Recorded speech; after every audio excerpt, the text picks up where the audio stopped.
अस्सलामुअलैकुम जी। Fundamental of physics Halliday Resnick Walker का 10th एडिशन है। चैप्टर 13 चल रहा है। ग्रेविटेशन का प्रॉब्लम 67 है।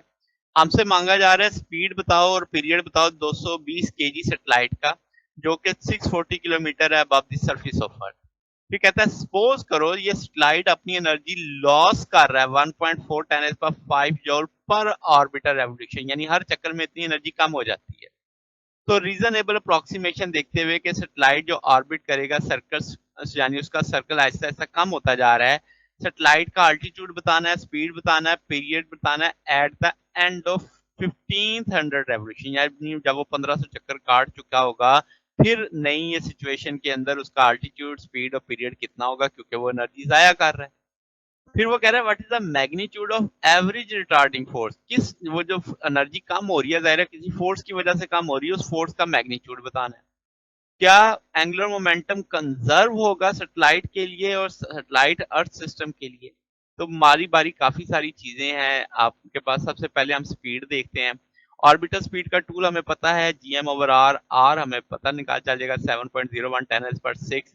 तो ये इसमें जीएम ओवर आर सारी वैल्यूज डाल के अर्थ के लिहाज से हम कह देंगे 7543 मीटर पर सेकंड उसकी ऑर्बिटल स्पीड आ जाएगी। पीरियड निकालना हो तो हम कहेंगे चूंकि सर्कल में मूव कर रहा है तो 2 पाई आर आ जाएगा। अब आपके पास सारी चीज वी भी मौजूद है, टी को दूसरी तरफ ले जाएंगे, टी को दूसरी तरफ ले जाएंगे तो आपके पास 5836.1 सेकंड आ जाएंगे और आपके पास ये 97 मिनट के करीब आ जाएगा तकरीबन।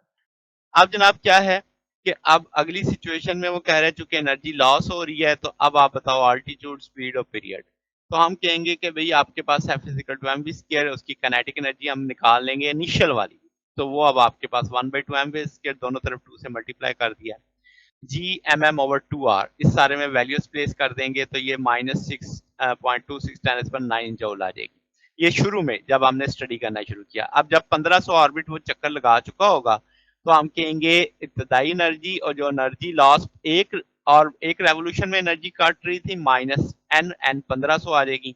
तो वो सारी टोटल 1500 ऑर्बिट में जितनी एनर्जी लॉस हुई वो उसको माइनस कर देंगे ओरिजिनल से। तो ये आ जाएगा -6.47 10 पर 9 जूल।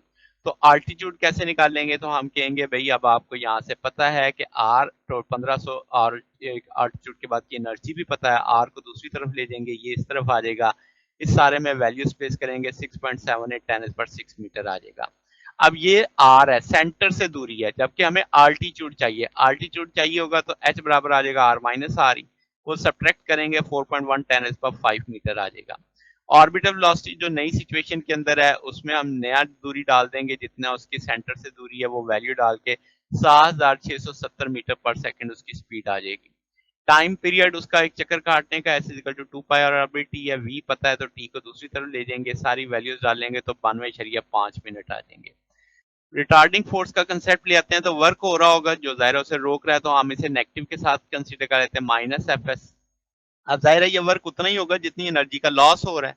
तो मैं एक ऑर्बिट की एनर्जी का लॉस कंसीडर करता हूँ सिर्फ। तो हम कहते हैं कि भाई वो आपके पास -1.4 10 पर 5 जूल है। S is equal to 2 pi R आ जाएगा, यहाँ से एफ निकाला जा सकता है। तो ये सारी वैल्यूज पहले ऑर्बिट में एक चक्कर काटने पे एनर्जी का लॉस मुझे पता है ना, वो वैल्यू डाल गई। नेगेटिव नेगेटिव आपके पास पॉजिटिव हो जाएगा। इस सारे को लेके सॉल्व करेंगे तो आंसर आ जाएगा। अब ये रेजिस्टिव फोर्स जो टॉर्क सैटेलाइट एक्ट करेगा वो एंगुलर मोमेंटम उस सूरत में कंजर्व नहीं होगा क्योंकि एक एक्सटर्नल फोर्स लग रही है। जबकि अर्थ सैटेलाइट सिस्टम में टोटली आइसोलेटेड है तो सिस्टम आपके पास टोटली नियरली कंजर्व होगा। ठीक है, तो ये हमारे पास इसका सोल्यूशन था। अगर आपको इसमें कोई बात पूछनी हो, डाउट हो तो नीचे कमेंट्स में पूछ सकते हैं। वीडियो अच्छी लगी हो तो वीडियो को लाइक कीजिएगा, दोस्तों के साथ शेयर कीजिएगा, चैनल को सब्सक्राइब कर दीजिएगा। अब तक के लिए इतना ही, बाकी इंशाल्लाह नेक्स्ट देखेंगे। ओके, अल्लाह हाफिज।